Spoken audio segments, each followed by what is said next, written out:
This is the new entire history of the Republic of Axolotlia. You might not know this, but you don't know this because you've probably never seen my channel before. But I've already made an entire history of the Republic of Axolotlia video. I'm making another one because there's so much more stuff been added.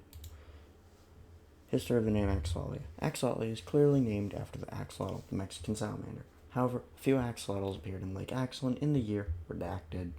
That's just because I can't think of a good year right now. Settlers in the British colony of Atlantis, the name of Axolotlia while a British colony, named the lake after the axolotls and named the capital of the colony Axogen, formerly Elizabethtown. When the colony of Atlantis gained independence in 1976, axolotls made up such a huge part of its identity it named itself the Republic of Axolotlia because the islands were never part of Atlantis ever. After all, it never related to Atlantis in any way. You will notice that the colony of Atlantis will rebel against the British multiple times, only being successful twice.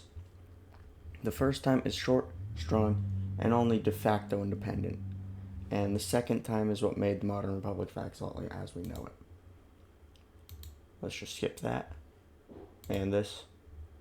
European contact. Columbus found Axolotlia during his first voyage. He knew it was not Asia, so he left relatively quickly and never came back. It wouldn't be until the British found it in 1586 that Axolotlia would start getting colonized. There were a few native tribes and nations on the islands. The Fental Empire was the largest. In the image you can see the most well-preserved hut from 1676, built by the British Empire in the south of modern-day East region. It is well hidden and hard to get to. It is not a tourist attraction, and that is helping to keep it preserved. It is an 11-hour hike through the woods to get to it. Pre-European tribes, yes, a map. Oh yeah. So, this map is 1650s. British have a single outpost where Newland would be, which is a town in modern Axolotlia. Green is the Fental Empire. As you can see, the Fental Empire is pretty sizable. You might notice that East region is right here, and they don't have that.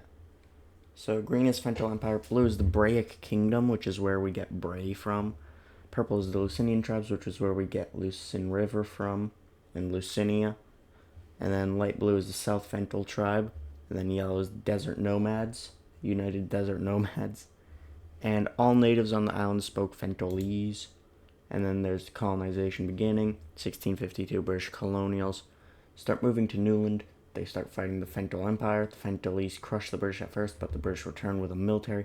Pretty soon the British have grabbed the Fentalese capital, near where Wellingville is today, and the two sign a peace treaty. I will now show you where Wellingville is. As you can see, here's Wellingville, here's Newland. Yeah. Okay, now I gotta scroll back. I'll show you how far this scroll is. Ready? And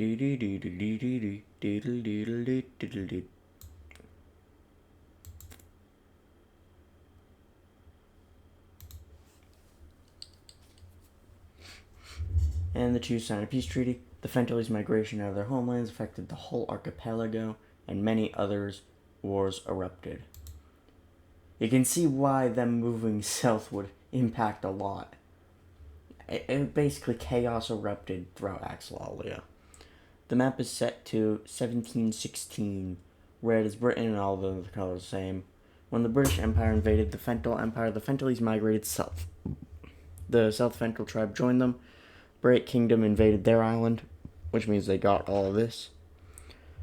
And the parts of the Lusinian tribes. So they were like there. You used to be able to just switch between them, but I added this slide, so now it's really hard to do that. Okay. The Lusinian tribes invaded as far as they could, which means they got to about there. And now you can see why the Lucin River is named after the Lusinian tribes. Most of it is under their control. Treaties gave the Braic Kingdom and Fental Empire the southern coast. The nomads got handed their ass by the Fental Empire and the Brits. Because you can see, they had a lot more than they do now. as you can see, they were absolutely obliterated.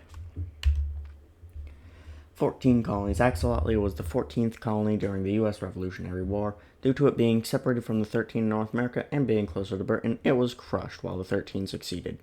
The British thought Axolosh was a secret code used by Axolotlian rebels, so 90% of native speakers were executed. Eventually, everybody forgot about the colony of Atlantis being in the Revolutionary War. If the colony of Atlantis were to have succeeded, Axolotlia would not exist today. The world would...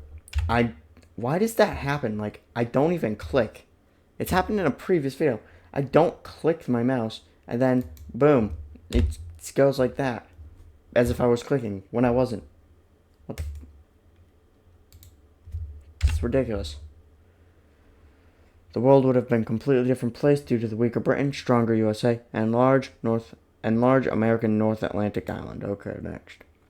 Yep, I literally added this entire slide in like an hour. Literally an hour ago. It was very I added a lot of info, as you can see. North Atlantic Empire of Axolotlia and Atlantis. The Naya was the very first independent Axolotlia. It fought a bloody war for independence from Britain starting in 1812. It gained de facto independence in 1813, still fighting the British Empire, who still claimed it as the colony of Atlantis. NAEAA had a ruthless dictator. It stole all British ships from the waters near Axolotlia and began rapidly colonizing. It attacked Canada, Greenland, many North Atlantic islands, Ireland, Morocco, and northern South America, gaining de facto control of parts of them while still fighting Britain. Pretty quickly, other European empires, notably the French, Spanish, and Portuguese, teamed up with Britain and end the NAEAA, which was about at its max extent and beginning to threaten their colonial ambitions. The alliance conquered NAEAA's capital, Elizabethtown, in 1816. All lands claimed by NAEAA were returned to their previous owners. It was a very strange 4 years. NAEAA is why the British ruthlessly kept the colony of Atlantis in line using cruel tactics. They didn't want an independent Axolotlia to do this again. That's long. This map is depicting the de facto max extent of NAEAA. It only took 2 years for NAEAA to grow to this form from just the islands. So it started here, and then it extended out to there. It grabbed that. It grabbed all this stuff. It grabbed down there, and it went over here. It grabbed that, and grabbed that. As you can see, it was very strong. Oh yeah, I forgot there's a lot more info.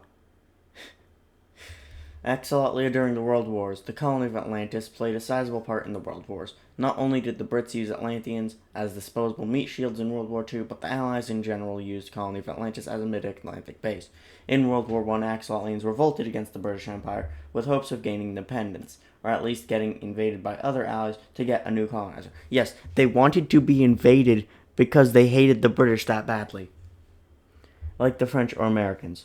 That would hopefully respect Axolotlian culture and languages. The British crushed all rebellion and used cultural cleansing tactics to erase anything that made COA Axolotlian.